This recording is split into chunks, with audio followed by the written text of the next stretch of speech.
Mercado financeiro, commodities, destaques do mercado agrícola. Silmar César Miller, bom dia. Muito bom dia, Otávio. Bom dia, amigos do Terra Viva. Antes de mais nada, como estão as cotações para esta quarta-feira, meio de semana? Tavinho, depois de ontem foi um dia extremamente aquecido nos mercados de commodities em geral, tudo subindo. Ontem o grande destaque foi o trigo, ontem deu um salto de 6% na Bolsa de Chicago, refletindo as preocupações com o que acontece lá na região da Ucrânia, com a disputa com a Rússia, na medida que dali saem praticamente um terço das exportações mundiais de trigo, né? A Rússia é o maior exportador, a Ucrânia também é um grande exportador, o Cazaquistão é outro, todos esses três exportam por ali, nessa região conflituosa aí do Mar Negro. Aí os preços dispararam ontem na Bolsa de Chicago em função desse aumento das tensões, notícias de invasão por tropas russas em território da Ucrânia e as demais notícias, inclusive as sanções dos países do Ocidente contra essa agressão russa. Hoje o mercado segue em alta. A maior parte das commodities hoje subindo, soja subindo 0,8%, o trigo volta a subir, embora de forma um pouco mais moderada, sobe mais 0,4% depois dos 6% de ontem. O milho na contramão está caindo um pouquinho, 0,3%.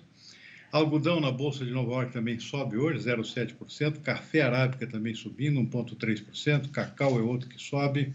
Açúcar na contramão que está caindo um pouquinho, 0,1%. E no mercado financeiro, Davi, aqui o dólar voltando a cair, ou seja, muito dólar entrando aqui no mercado brasileiro, está derrubando de forma consistente aqui a cotação da moeda americana. Dólar batendo aqui em R$ 5 redondos nesse momento. Queda de 1 ponto percentual, depois de ter caído outro tanto no dia de ontem, se não me engano foi 1,1%.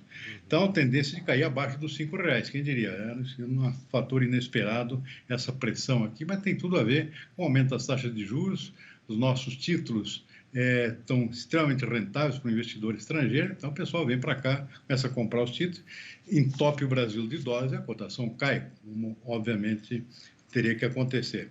Petróleo deu uma disparada ontem no início do dia, diante da questão lá da invasão da Rússia em território da Ucrânia, e havia toda uma expectativa de sanções dos países do Ocidente contra a Rússia, que é grande exportadora de petróleo, o segundo maior exportador, mas isso não aconteceu. Ou seja, os países do Ocidente aqui, lembrando que poderiam encarecer ainda mais o petróleo que está caro, deixaram o petróleo de lado. Então, os russos podem continuar exportando seu petróleo tranquilamente e aí conseguiram derrubar o preço. O dia hoje amanheceu com o petróleo caindo, agora está subindo um pouquinho, 0,1% a $94 o barril.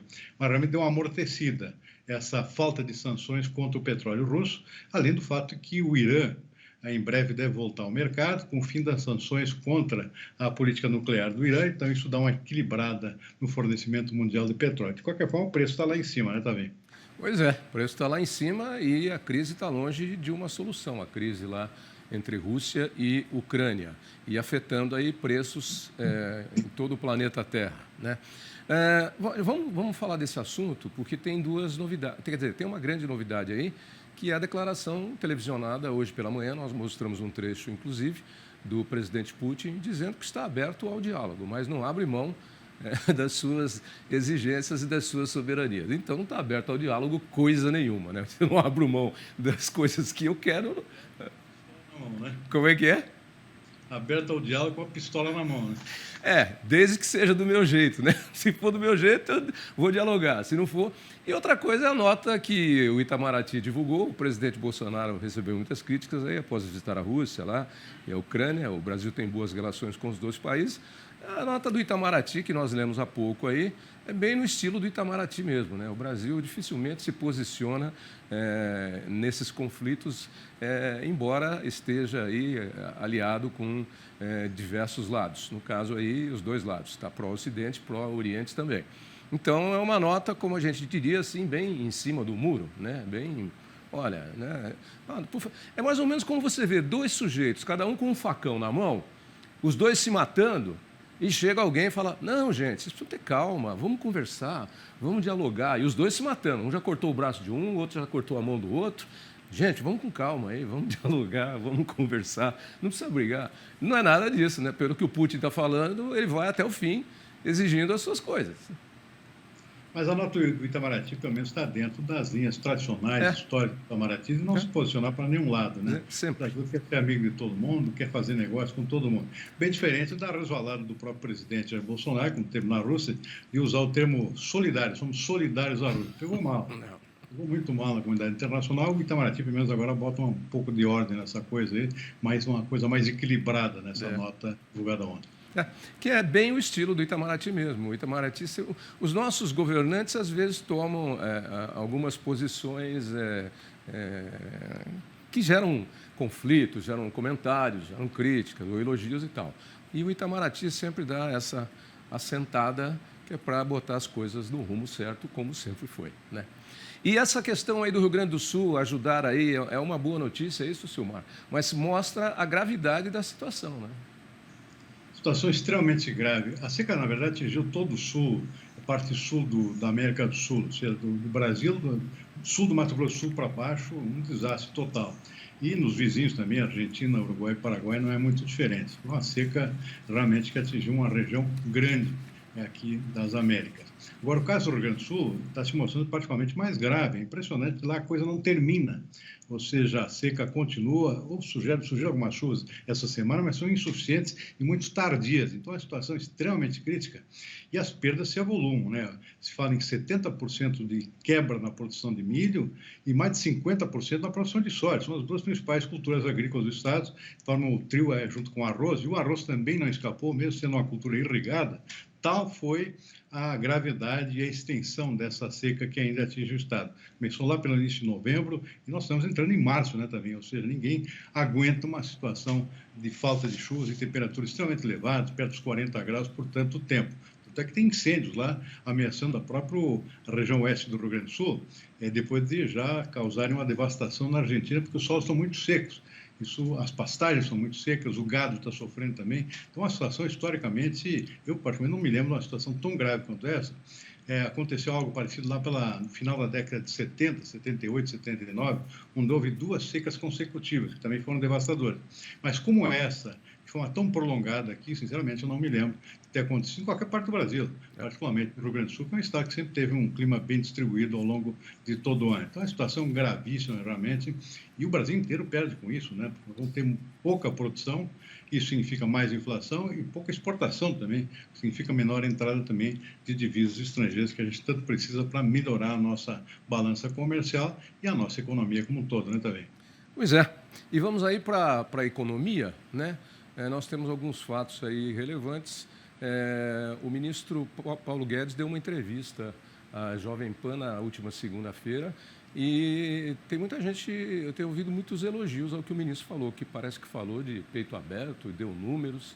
Eu não vi a entrevista, mas disse que ele passou um raio-x ou um ultrassom na economia brasileira e que disse coisas muito positivas em relação à economia brasileira. A gente tem também o ministro Tarcísio, que anunciou aí 128 bilhões de dinheiro para a infraestrutura nesse ano de 2022. Muito provavelmente ele já está anunciando isso antes de sair do Ministério, que ele é virtual candidato aí a governo de estado também. Então, fez esse anúncio. A gente tem, por outro lado, o IPCA 15 com uma nova alta aí, né? O índice amplo 15, e tentando rebater a míngua do dinheiro que circula entre a população, os trabalhadores buscando aí o seu quinhãozinho de FGTS, que libera novas verbas, e também de PIS/PASEP para quem trabalhou pelo menos 30 dias registrado no ano passado. Vai de um mês até de R$100 e poucos até R$1.000 e poucos se você trabalhou o ano inteiro. Esse dinheiro vem em boa hora, mas é um dinheiro que chega já com um destino marcado, né, Silmar? Já chega com conta pronta para pagar. O ministro vem tentando...